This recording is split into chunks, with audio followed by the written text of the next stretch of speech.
Welcome to Blockchain Recorded, the podcast for the tech curious, where we talk about anything and everything related to the exponentially evolving crypto, blockchain, and Web 3.0 space. Our mission is simple: to share knowledge, facilitate discourse, and help evolve education in blockchain fundamentals, decentralization solutions, and relevant use cases for today's digital economy.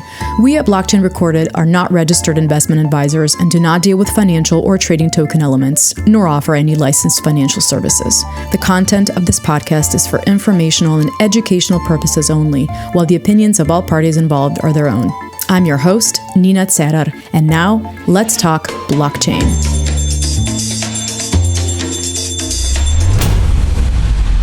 Before I introduce our guest today, I'd like to remind our listeners to follow us on Twitter, where we pre-stream each episode on Twitter Spaces the day before publishing on all major podcast platforms. For the platform list, visit our website, blockchainrecorded.com. This episode is dedicated to the Web3 Stronger Together ecosystem initiative and its first virtual summit, which took place between March 1st and March 4th, 2023 in Evveland's Metaverse, a virtual platform uniting several hundred Web3 leaders and thinkers, over 100 projects and speakers, and over 5,000 attendees from across the world. The purpose of Web3 Stronger Together, with which Blockchain Recorded is a proud media partner, is to demonstrate to the crypto community that the Web3 ecosystem is strong, solidary, active, and committed to furthering innovation despite the status of the market and nature of price speculations. It emphasizes the importance of fairness, inclusivity, diversity, and sustainability to furthering healthy Web3 fundamentals. The summit included many panel discussions with assigned topics, which Blockchain Recorded is redistributing in audio form. The 7th panel discussion on March 2nd and 16th panel overall explores DAOs and community governance. The speakers were Greg Chu, the CEO and founder of QPQ, Dante Cullari, the CEO at Convergence Inc., Akina Ho, co-founder and global head of business consultancy and APAC lead at All Stars Women DAO, Liran, Peretz, co-founder and CEO of Alti, and Felix, Tejland, marketing manager at Bricken. The panel discusses main challenges and issues in creating and managing DAOs, from community engagement to governance. It is imperative to tackle governance, as DAOs have all the potential to pave the way for organizational infrastructure in a decentralized digital economy. The following is the panel's discussion hosted by Laurent Perello, the leader behind the Web3 Stronger Together ecosystem initiative. We do apologize for potential audio drops due to choppy internet connections. We edited the recording to the best of our ability. Glad to host our speakers for this panel discussion, 7 DAOs and community governance, empowering local decision-making through blockchain technology. It's Web3 Stronger Together Virtual Summit, Day 2. Welcome, Felix. Welcome, Liran. Welcome, Greg. Welcome, Akina. Welcome, Dante. I will ask to each one to quickly introduce him herself and just let us know what you are doing in Web3 and why are you involved. I'm curious to hear this. Let's start with Dante. Welcome and thanks for joining. Sure. Yeah, thanks for having me. So I'm Dante Cullari. This is Tembi behind me. Hello. Yeah, I'm the CEO of Convergence Inc. We're a software company in the Web3 space based out of Austin, Texas, and Budapest, Hungary. Yeah, we build applications to allow people to more securely store their data in a self-sovereign way and just interact with the Web3 space kind of more organically and again in a self-sovereign way where you control your infrastructure and your data. We got into this space really to help content creators, help web consumers in the space kind of more easily, again, control the infrastructure that they operate on. And, so passionate about helping people solve problems as it relates to, running businesses on the web. So, yeah, excited to be here. Thanks, Rick. Thank you. Akina, welcome. Hi, everybody. I'm Akina Ho. I am one of the co-founder of All Star Women DAO. I also head off the business consultancy service for them, and also I'm the lead chapter leader for APAC.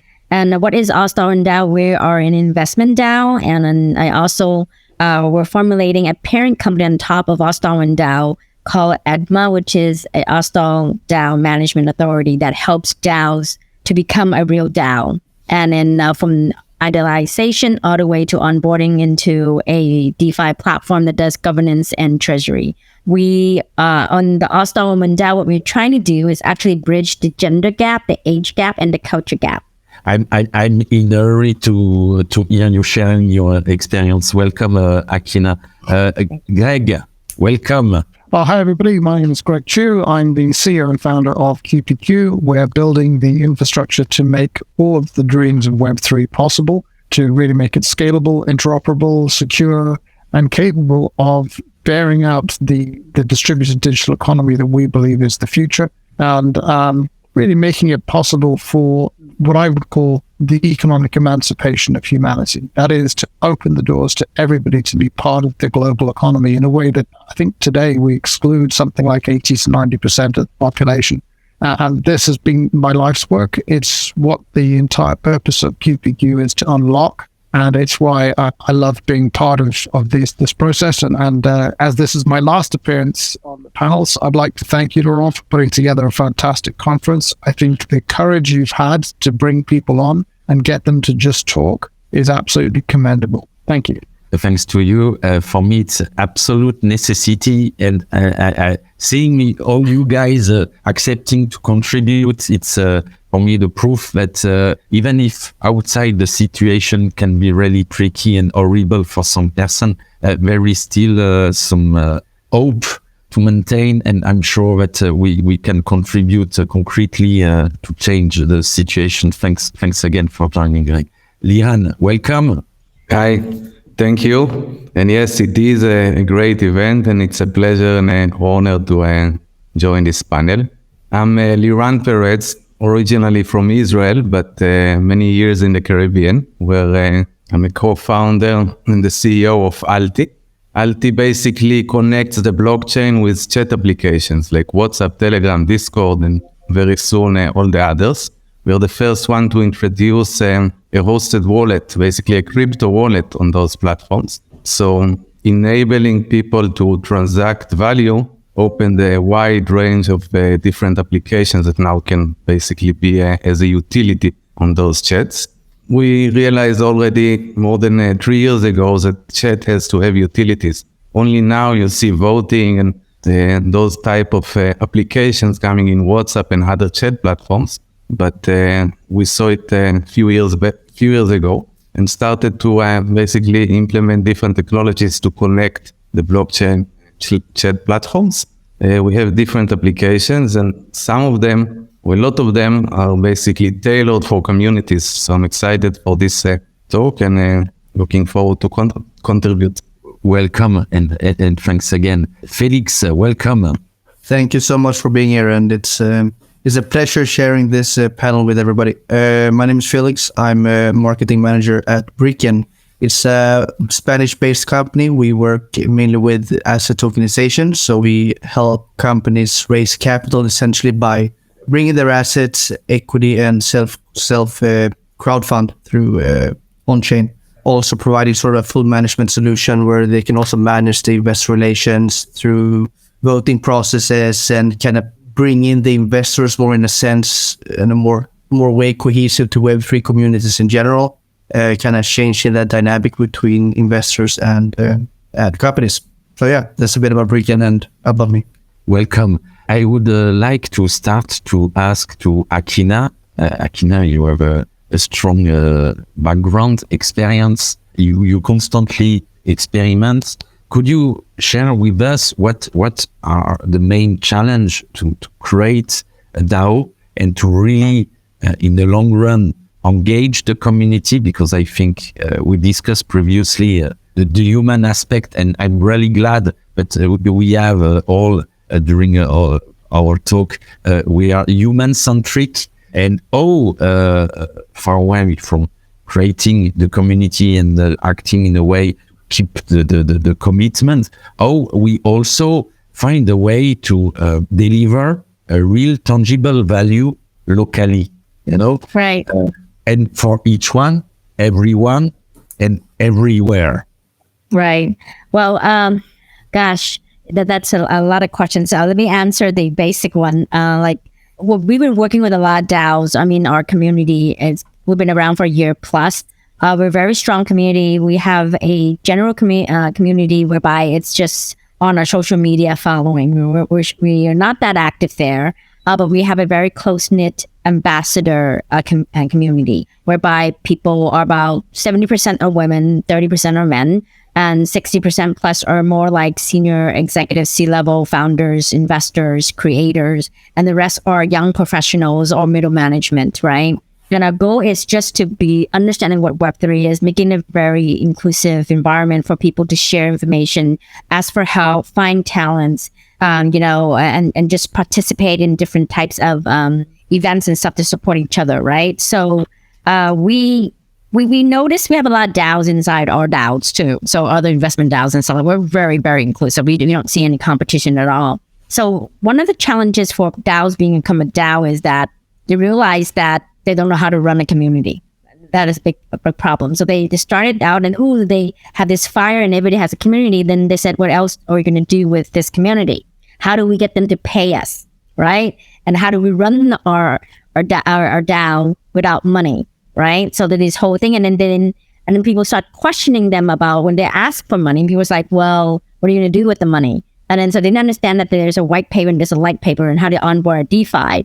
So we did a lot of research looking at a lot of DAOs in general. We can't say it like these are the main reason why all DAO fails, but I came up with a few that are really fundamental why DAO fails, right? So one basic one is that DAO leaders, when they first started the DAOs, they were strong.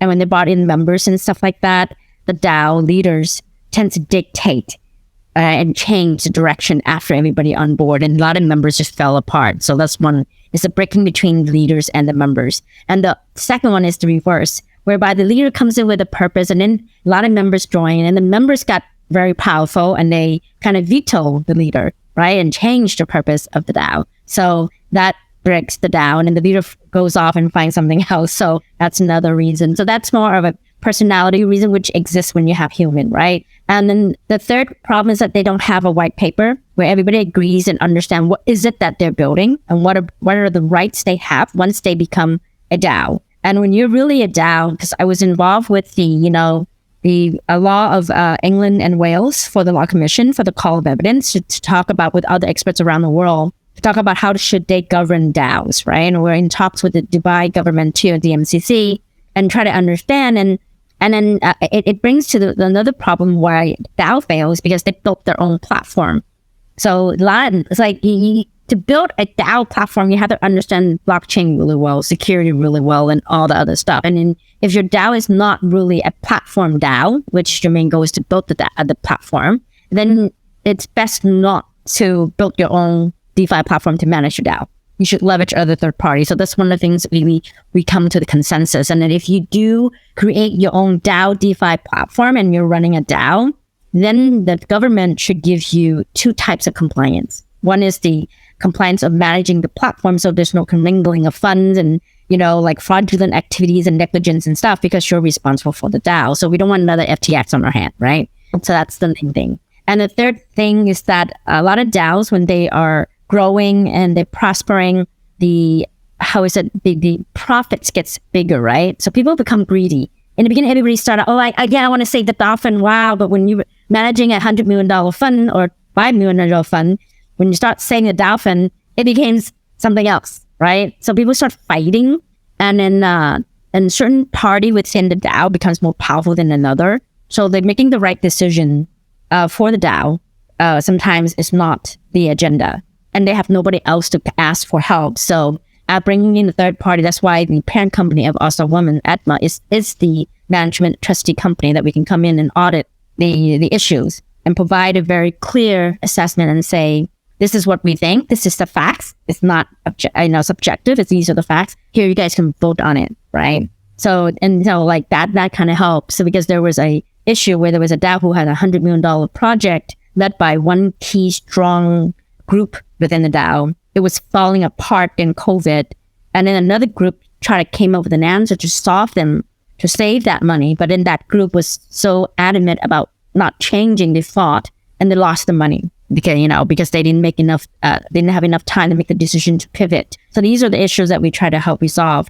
The important thing is how do we help company evolve, right? Creating the white paper, light paper, onboarding to DeFi platform, and also making sure that they are managed properly as they grow. And the government basically, from our understanding, at least from the England side and Wales side, there's basically four things before you. Number one, you are not allowed to call yourself a DAO if you are not a DAO. Okay, so that's one thing. Now everybody's calling themselves a DAO, but they're not a DAO. So what makes you a DAO is, number one, you have a community within the DAO. You can have multiple community outside the DAO, but you can't sue people when people kick you out of Telegram, right? Because people read a lot of community right now are that. The second thing that you have to be a DAO is you have to have a white paper listing out exactly what's your purpose. How do you do governance and treasury management on a DeFi platform? And of course, the basic third one is that you must onboard on a DeFi platform, which is blockchain based, to actually execute what you've written on your white paper in terms of governance and treasury. Sorry, that took a little bit longer, but that's it. No, it's really interesting. Who want to interact? Like Dante? Yeah, that's really interesting. I've personally seen the same kind of dynamics happen over and over again in different, decentralized organizations that I've kind of followed. You get one faction as the founders and original team, and they get booted out by another faction after some mistakes happen or something. That's a really common problem. And a couple of the other, I think, big issues still existing today are like, if you've got, let's say, you've got a team within the DAO that wants to push a certain proposal and they want to push a vote, you can create the proposal, you can establish the vote, but how do you make sure everybody in the DAO has equal access to voting and, knows about the vote and kind of, just better tools to keep people apprised of all the updates going on. And then once you approve a proposal, how do you hold that team accountable? How do you audit the spending? And, these are issues that I think we're still probably a couple years away from really, making stable and making. There's a system for that. There's a system for that. So we've been looking at a lot of platform, and that's what Atma does, right? We help company formulate what constitute a legal approval, right, on the platform. Everything is governed, and like you said, who is responsible for moving the money? That should all be controlled by smart contract, right? Whatever you've written on the white paper has to be automated. And that's the key, right? And then so like Dubai government was asking us, can we be the auditor, making sure that every year we audit the DAO that it's registered in Dubai to make sure that they are compliant to what they've written on the white paper, and then their platform they're using is doing exactly that. And if there's any complaint, any hanky-panky, so they'll detect it earlier before something happens. So yeah, your concern is totally right. And our job is to help consult people to come up with a very viable model. So when they offer it to their members, the members will be confident that they're not going to be cheated or ripped off, right? And there is always a way. And we were telling our regulatory body that, where we're like, if a DAO is endorsed by ADMA, for sure that we went through the vetting process to say that their business model works. There's a platform they're going to go on board. We put a stamp next to it. Yeah, to kind of stop all that issue. Thanks. Greg? The thing with this is, we talked about this a little bit. We touched on this from another panel, actually. The thing about this is there's a lot of problems around the regulation of DAOs from an external perspective, the recognition of them. And one of the points I was making, and I think, Akina, you expressed it very well here, is that actually, in order to be asked to behave, to be treated like adults, we need to behave less. Okay. Yes. So when we start to talk to regulators and say, hey, you know what, we're not all to the moon. We don't all think that Bitcoin is going to go to $1 billion tomorrow, et cetera. There's a lot of people trying to do really important things here that are really going to transform how society operates, how different people can participate in the economy, and not just economic. This starts to flow into how we manage data, how we manage education. All of it flows from this. And, getting DAOs right is as important to the future distributed digital economy as getting company structures right was important to the corporatist infrastructure that we've endured for the last 300-400 years, and that we're now transitioning from into a capitalist world, which I define as being I win, you win, we win, as opposed to the corporatist version of I win, you lose. And what we're still seeing in DAOs is a lot of I win, you lose, right? You're getting people who set them up and they have this dominant position. Dante, you touched on the same point. They have this dominant position and they abuse that dominance. And actually, the thing is, the rules of the DAO itself should be so hard cast that just isn't possible. But the other side of it is that, if you take a sort of a libertarian approach, you look at it and say, okay, so on the one hand, DAOs should do this, but if people keep putting money into the ones that don't, then we're not actually forcing the market through market function. So what we really need to have is more discernment. The people who are investing in these things, who are trying to enable things to happen, and it's not just investment tools, that these DAO can be used for multiple different purposes in exactly the same way that today's corporate structures are used from a legalistic perspective. But the great thing is we can actually, exactly as Akina has talked about, we can embed the rules on the governance into the automated operations of the system. That's why it's called a DAO. It's like when I talk about distributed ledger technology, I tell people that there are 3 operative words in there. Distributed ledger technology. The clue as to what the technology is in the first 2. It's distributed ledger, right? Yeah, it's like the same thing. And I think when we start to look at how this is going to emerge, one of the great tragedies in this market today is that actually real use cases are emerging, real platforms, real applications, whose purpose is not just to drive up a spurious token to the moon. Things that actually deliver real value, that are bringing about real economic emancipation, are beginning to emerge at exactly the point that all the funding seems to be evacuating from the market because they're worried about FTC or FTX and so on. The reality is those things are not distributed ledger technology. The whole reason they blew up in the first place is because they are not distributed ledger technology. They are not DAOs. They are not adhering to the rules. And the rules are really simple. You have to be able to trust the message, not the messenger. You have to be able to trust the technology, not the people who operate the technology. The technology needs to become tools, not that I can hold on to and say, this is just mine. No, these need to be the tools that are open to us all. This is fundamentally the point of what I've been trying to do at QPQ. In 2017, I could have come along and said, hey, I'm going to try to wipe. The reality of the problem is I wanted to do this differently. I wanted to come to the market saying, we've actually built the infrastructure for the world to transition to a decentralized digital economy. And I now want to give you that infrastructure so that everybody owns the infrastructure and nobody can do anything but add value to it. That is the future that we need to get toward. Yeah. But we've had 6 years of people writing white papers of nonsense, of spurious FOMO. And this is what has got to change. We as an industry have got to stand up in every different field within this industry, and they're all linked, and start behaving like the adults we want to be treated as. And that starts with getting things like DAO governance right, because this is the fundamental transformer as an infrastructure, as a corporate structure. The corporate structures of the past are going to be replaced by DAOs.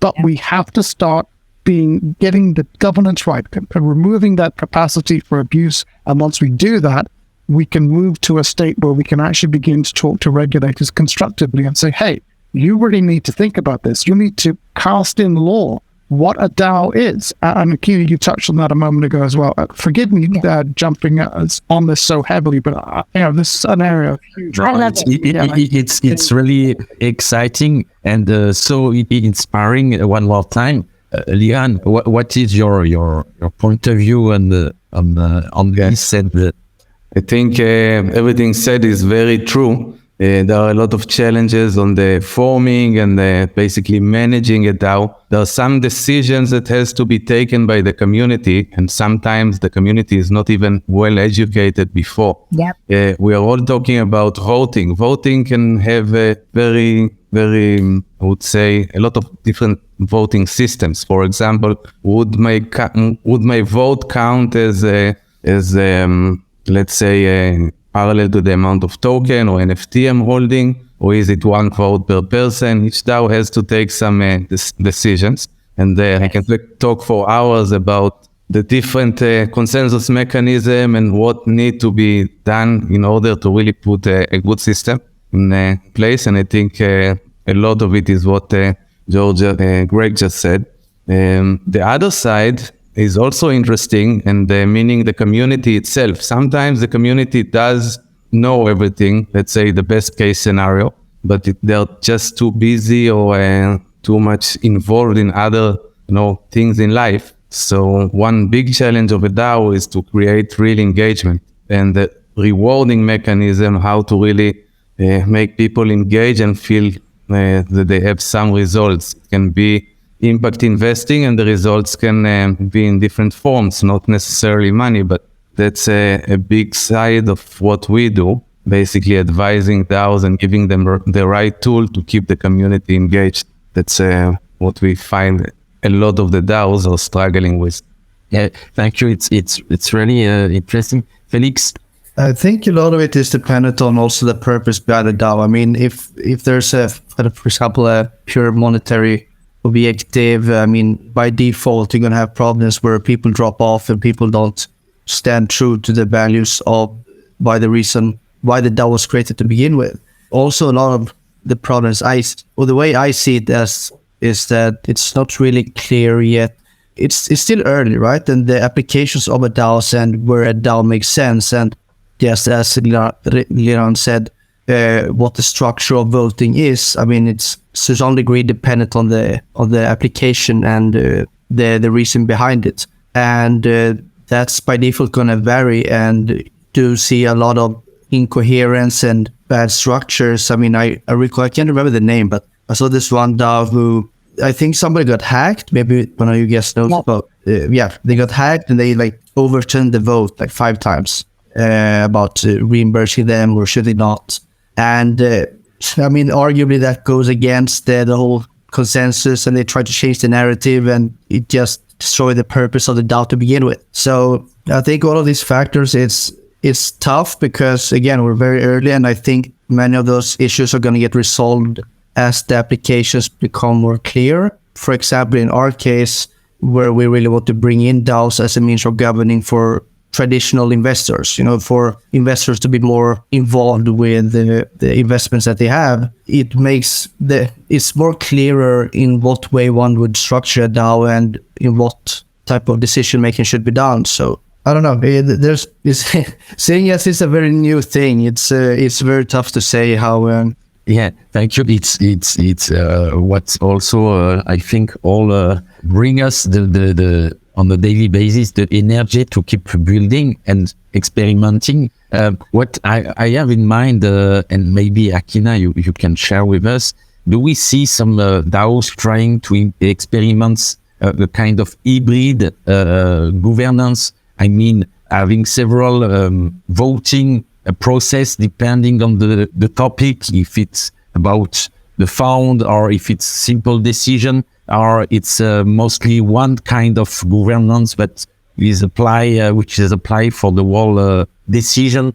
So it depends on the DAO themselves and how mature the leaders are, or the active members are when they come up with the way they want to tier the membership and the voting schema, right? And then some DAOs are very simple. Basically, everybody gets one vote no matter how much money you have, right? That's what we are doing.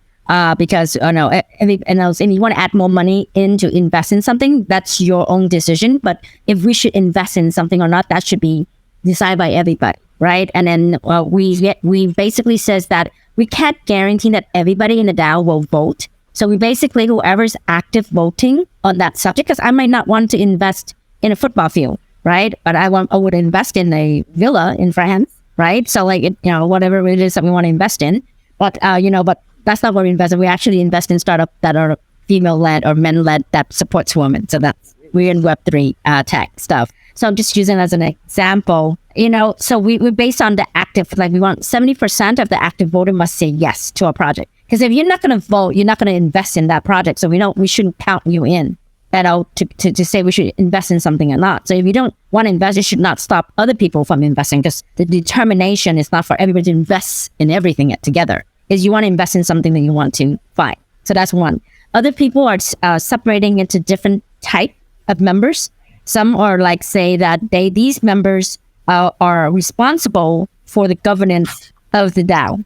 So they get to vote on governance related stuff. So then there's our general members who get votes on like, oh, should we have a party in the Bahamas, right? Should we use the money and then have, a boat trip, things like that. But they do not have any vote on the governance of how to run the DAO. So that has to be pre-set up and pre-designated clearly in your white paper. And who gets to be on the governance board, right? Just because they pay more money, right? What is it? And they have to, so it's different based on how sophisticated the people are, how complex they want. I was talking to a DAO that's been around for 3 years, but they're stuck, right? And they're not a DAO. When I look at them and say, you're not DAO, they say, yeah, we realize that we're not DAO, but they call themselves a DAO.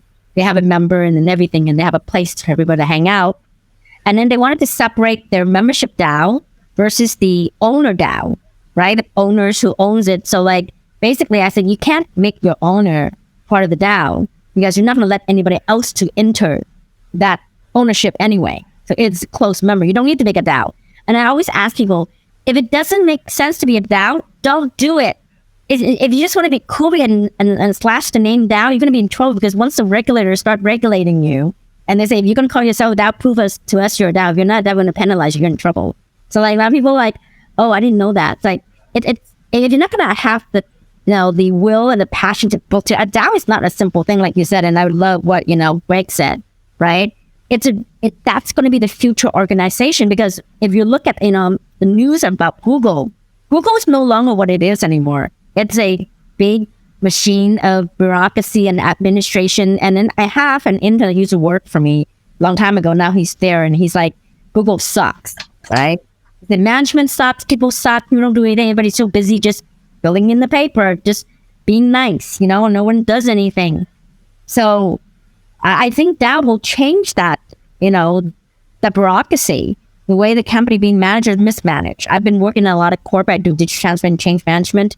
The people on top are cozy, and then they are in power, and they're supposedly, retiring, but they refuse, and they block new ideas. And then these are the people who killed a lot of companies, which we saw in BlackBerry, Kodak, right? Who did Netflix kill? I forgot the name of that company, right? That Netflix killed. So, innovation will always happen, and we just need to make sure that, and DAO is a way. And then, and tell the truth, I forgot who said this. I think Felix said it, or Dante said it. It's like, this is just the beginning. It is just the beginning. DAO has only been literally on the map for a few years only. In 2021, there were 6,000 DAOs, and 400 million was under asset management. By mid-2022, it was 16 billion under management. End of 2002, because of crypto winter, it was a little bit slower, but it was 20 billion under asset management. It's huge, right? And then that's why regulators are taking it very serious now. They have no choice to ignore DAOs anymore. Before, if anybody who teaches you to use a legal wrapper to wrap around a DAO, don't do it. It's messy and it doesn't work, right? And sooner or later, the government's going to change the regulation, because wrapping a legal wrapper around DAO doesn't make sense at all, right? So you have to really, I think Greg said it, trust the system, okay? Decentralized, autonomous organization. The only way you're going to do it is based on technology. And everything's self-run based on what you've written on your white paper, it's written on the smart contract. Make sure everything's automated. Right now, when we want to get dividend, we have to wait for the board or them to decide we want to get our money or not. That's bullshit. And when they release to us, we're like begging them to release them to us. If you're on the blockchain and you're supposed to do to be paid, you get it in your wallet, because everything's automated. Even if you don't want to owe the money, it's going to go, right? So that's the difference. Guys, it's really, sorry, go on. I've stepped in with a few points to this. So just bring together what Akina has talked about and Liran has talked about as well, is at the heart of this sits community. At the end of the day, a DAO, the people who are voting in a DAO, it shouldn't just be about who's active. It should be, you have to recognize as well that there is skin in the game. I make the point about virtue signaling that my issue with it is the lack of skin in the game. When someone says, "Oh, it's fantastic to see the gay pride flag flying over the Vatican from the American embassy," that's great. Do that in reality, and then tell me how you've been brave. Have some skin in the game. Have some skin in the outcome. If you really, my big argument with all the footballers going to Qatar complaining about Cullari, I'd say, well, if you go to someone else's country, you have to obey their rules. You have to respect them. If you really believe in the things you're saying, don't go and play football in the World Cup. And people go, but it's their career. Let me tell you something. The Lions, the British and Irish Lions, is the pinnacle of rugby. Okay? Players in the 1970s and 80s refused to go when they were chosen to go and play on the Lions tour. Only every 12 years do they play in South Africa, and they refuse to go. If you talk to the Afrikaans people in South Africa, they will tell you actually one of the things that really made them understand how wrong what they were doing and how poorly they were viewed outside in the world around them was the fact that sporting teams wouldn't come to play. So look, skin in the game is a vital part of this. It's something that really cements what we're bringing to the table, why we're asking something, why we're doing something, and it means that everybody has a real interest in the outcome.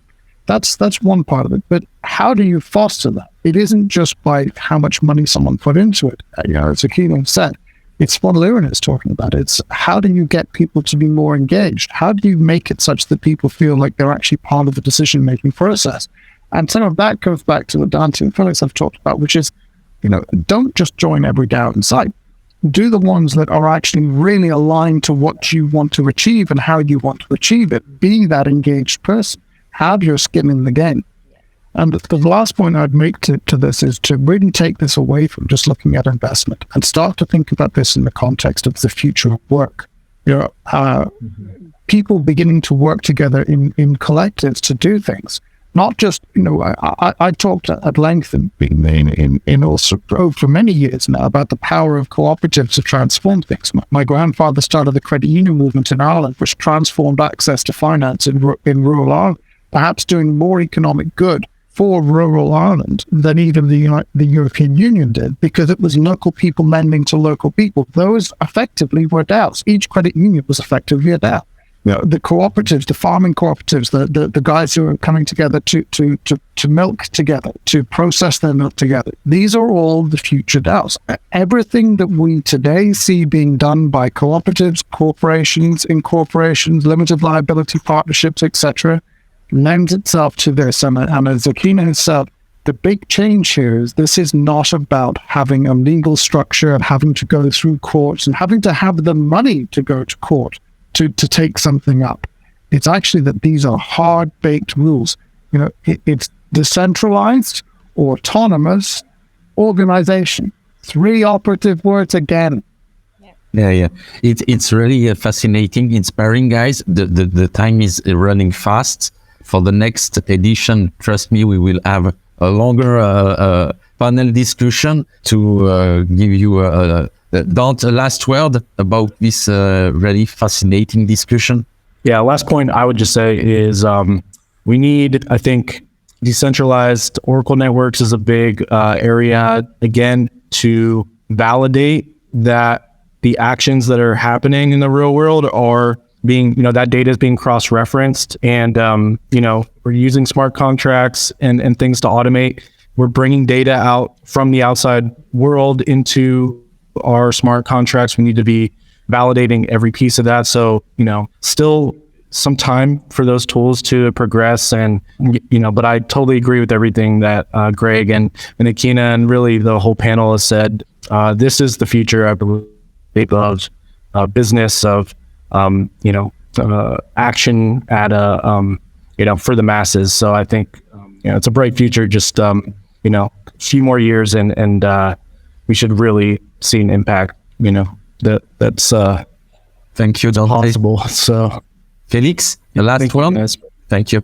No, I think everybody has been touching on very interesting and very relevant points, but I do think a lot of it will turn out good in the near future. It's a matter of evolving, and we learn things by breaking things. So it's going to be an interesting future.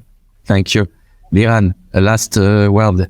Yeah, maybe last word would be interoperability, something we hear a lot in the blockchain. And I think if you want to build a good DAO or if you want to join a good DAO, there's so many smart contracts and different technologies already out there. So do a good research before you start any development or when you join, see if those DAOs really have the tools and the connections and the partnerships to everything else happening in the different ecosystems. It's not one anymore, it's many of them. So that will be my last word.